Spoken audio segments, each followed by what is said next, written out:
it is time for me to get back into my romance era. So I am just gonna read a bunch of new romance releases, some hyped romance books, starting with a book that I just got yesterday, and that is Bride by Hazelwood. I'm so excited to read this. It is a paranormal romance about a vampire and a werewolf who are forced to marry to form a political alliance between the vampires and the werewolves. And I'm just so excited. I've been hearing great buzz about it. Obviously, Hazelwood is so popular. I've only read The Love Hypothesis by her, and I enjoyed it. I gave it 4 stars, but I've never read anything else, and I'm so excited. I'm actually gonna go into my favorite coffee shop and do some work, edit a video, and then read a little bit of this. Also, I am super obsessed with my new beanie. Barely Tolerable. It's a Pride and Prejudice quote, and I found it on Etsy, and I thought it was so cute. I was like, I need to have that.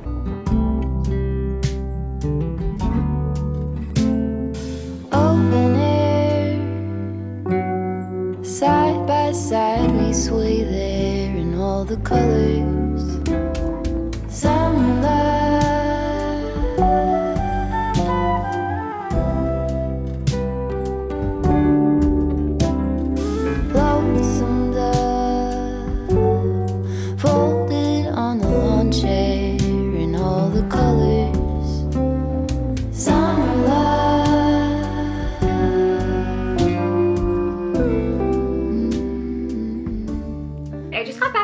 I was there for like 3 hours. I did edit the entire video that I needed to edit, but then my mom actually stopped by and hung out with me for like an hour while I was there, and we were just chit-chatting, gossiping, talking about Vanderpump Rules. So I did not read that much of Bride, but I am like 80 pages into it, and I am loving it. Oh my god, I'm loving it. It is so good. It is so good. Like, I am hooked. I'm hooked. Honestly, I was hooked from like the very first page. It starts off with a prologue where the main character, it's her wedding day to the werewolf, and it's like very tense because this is the first time that the werewolves and the vampires are aligning together since like a big massacre happened between them. And so she's like walking up the aisle. She's never seen her werewolf husband before, and then she sees him. And he's so hot, of course. And then the next chapter flashes like back a couple weeks to her finding out that she's gonna have to marry this werewolf and why she has to marry him. But yeah, I'm hooked. I'm hooked. Like I said, I've only read one Hazelwood book before, but I feel like it has her classic writing style, but it's paranormal. And I'm really loving, it's like reminding me of like old school urban fantasy, paranormal romance, like the little like mass market paperback ones, like the Fever series, that Cressley Cole series.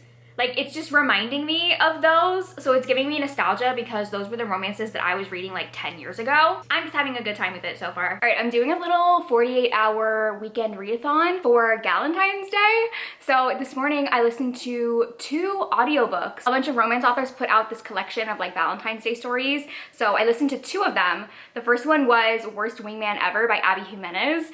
And this one was so cute. This was so cute. This one was basically this woman who gets this Valentine's Day card put on her car, but it's to the wrong person.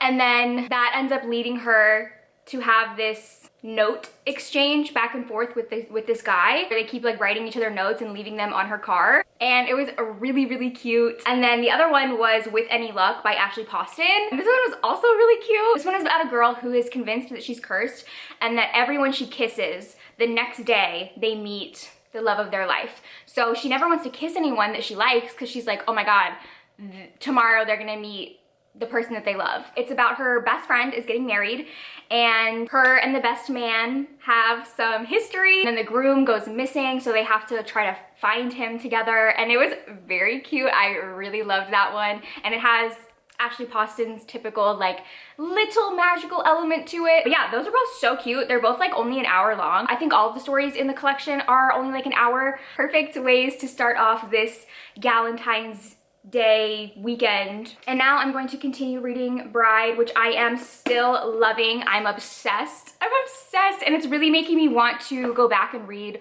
all of Hazelwood's other books, which I did not realize she had so many romances out. I think it's because all of the covers look the same to me. I thought they were all the same book. Like, I thought there was one book after The Love Hypothesis, but apparently there's 2. And she has a YA romance also. Did not know any of this. So I want to go back and read her other books now because this is so good.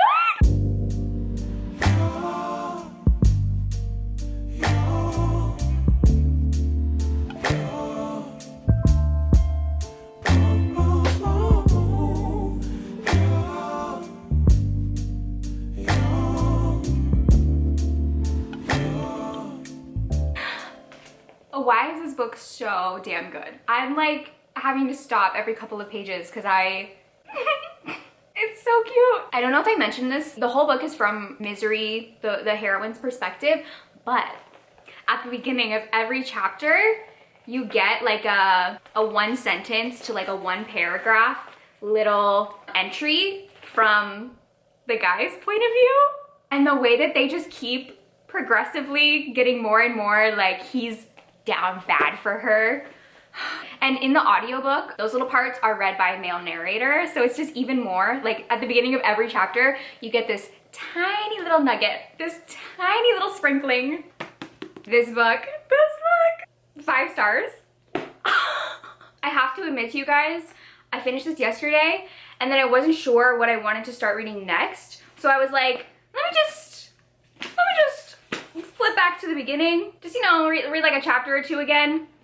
I read the entire book again, a second time. I read it twice yesterday. I don't even know what to say other than I finally get it. I finally understand the Ali Hazelwood hype. Up till this point, I didn't really get it. I get it now. I get it. I am converted, okay? This was amazing. I loved this. It was so good. Like, I love marriage convenience aspect. I loved the hero. I loved the heroine. I related to her so much. Like, she has been outcasted her whole life. She doesn't feel accepted or at home anywhere with the vampires, with the humans, now with the werewolves. She's always been outcasted, even among her own people. She's always like just kind of like lived on her own. She's not very good at articulating her emotions. She doesn't like people to touch her. I'm like, this sounds familiar. Everything about this was amazing. This was amazing. This was so good. I feel like it had the right amount of like, the characters had intense chemistry. I really believed their attraction and their love for each other. The plot was super interesting, but then it also did not take itself too seriously. It had the right balance of like being silly goofy, but not stupid. It was just, oh my God, it was amazing. 5 stars. 5 stars. Now, I actually want to check to see if I have other Ali Hazelwood books. I don't know that I do. I've read The Love Hypothesis, obviously. These are my romance shelves over here. Let's see, let's find out. If I did, they would be down here somewhere, but I don't know. Oh my God, wait. I have Love on the Brain. Oh my God, I do have one. Okay, so Love on the Brain. We have Love on the Brain. I don't see any there. These are just like all my contemporary romances. Oh, see, I have The Love Hypothesis, which I've read. Okay, I think that might be the only ones that I have. So I do have Love on the Brain, which I will definitely read soon. This is now moved up on my TBR because I need to read more Ali Hazelwood. Giving an Ali Hazelwood book 5 stars was not on my 2024 bingo card, but here we are, okay? Here we are. Now I need to decide what else I'm gonna read today. I don't know if I showed you guys my TBR. This isn't like my definitive TBR. These are just the romances that I am most interested in at the moment. So we have Barbarian Alien, That Time I Got Drunk and Saved a Demon, Raiders of the Lost Heart, Don't Want You Like a Best Friend, and then A Game of Hearts and Heists. That is my like immediate romance TBR. I don't know what I'm feeling right now. I kind of think I want to read something shorter, like something that I can read very quickly this morning, which the Ice Planet Barbarian books, I think are like 6 hours on audio and they go by very quickly. So maybe I'll do this one. If you are unfamiliar with Ice Planet Barbarian, they're alien romances. And this is the second book, which I'm gonna be honest, I don't remember if I read this. I have read a few Ice Planet Barbarian books. I've definitely read the first book, and then I read a couple others, but I don't know that I necessarily read them in order. So I don't think that I've read this one. This is book 2. I read the back of the book and it doesn't sound familiar to me, like these character names. I don't think I read this one. And I don't know, they're usually just like a fun, good time, not super serious, but honestly, that's what I want right now. I don't want serious romance. I want silly, goofy times. Silly, goofy times, that's all I want. So I think while I'm listening to this, I'm going to work on some thumbnails because I really like to listen to audiobooks while I'm making my thumbnails for my videos. And I don't know, if I'm not feeling it, I'll switch to something else. Barbarian Alien by Ruby Dixon. Narrated by Holly Jackson and Mason Lloyd. Part 1. Liz. Kira and I watch as Megan and Georgie run their fingers along the panel of the alien ship's hull, trying to figure out how to pry it open and get out the girls enclosed inside. Okay, I finished Barbarian Alien. It went a lot quicker than I thought it was going to. Like, I've just honestly just been working on thumbnails and then the book is over. It's very quick. I don't know. I feel like it's deceptively shorter than this. It's because this whole thing right here is a bonus epilogue that I didn't read because I don't like romance epilogues. I don't think I liked it, honestly. I feel like of all the ones that I've read, this is probably my least favorite couple so far, which again, don't know which ones I've read. Don't ask me, I don't remember. I just didn't really care for the guy in this. He was a little too controlling for my enjoyment. So basically what this one is about, they have this like thing where they like resonate and it's like a mating thing. Actually, I'm not realizing both books that I've read have been about mating, but when he realizes that she is his mate, she like wants nothing to do with him. So he's like, oh, you know what I'm gonna do? I'm gonna kidnap her and keep her hostage in a cave until she loves me. He's really just a romantic. But when he kidnaps her and takes her to the cave, he like strips her down naked and completely inspects her naked body. Like he's like up in the labia. He's like inspecting, which, okay, I understand like he's an alien species, so I don't think he was doing it in like a sexual, well, he wasn't doing it necessarily in a sexual way, just more of a curiosity, like what is this thing? What am I looking at? What are all these parts? Because obviously she's anatomically different to him, and this is the first woman that he's ever seen. But it still just gave me the ick. Like I was like, why did he have to be up in the folds? He was literally like giving her a gynecology appointment, basically. And then I never warmed up to him. He was just he was too controlling. He was too controlling. I feel like there's a fine line, especially with romances like this, where it's like very like almost animalistic, like me man, you woman, I hunt, you gather, you know, like very much like those vibes. There's a fine line for me where I can tolerate it. This crossed the line where I was just like, no. These books are always fun. So even though I didn't enjoy the couple, it was still entertaining. Like I wasn't hating it. It's fine. I think I would give it like 2.5 stars. I honestly can say you could skip this one. There's plenty of other Ice Planet Barbarian books to read. This one could be a skip. I do love the cover. The cover?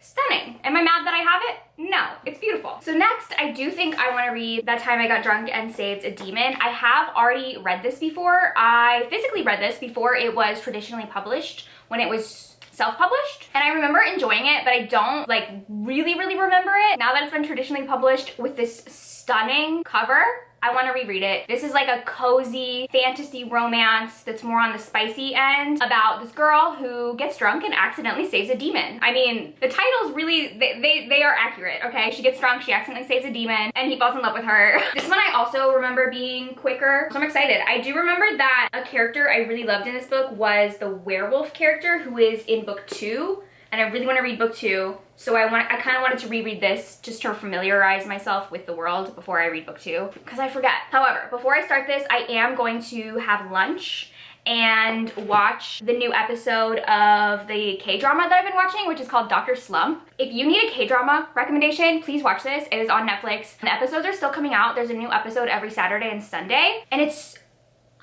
so good. It is academic rivals to lovers. It's about these two doctors who, when they were in high school, I don't know if it's called high school in Korea. When they were in school, they were academic rivals. They were both like the top students at the school, and they were always competing with each other. And now they're grown up, they're both doctors, except both of them have hit low points in their careers.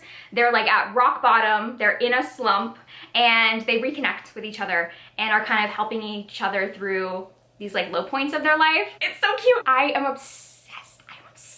A new episode came out today, so I'm gonna watch that while I eat lunch, and then we will dive into Drunk Saving Demons.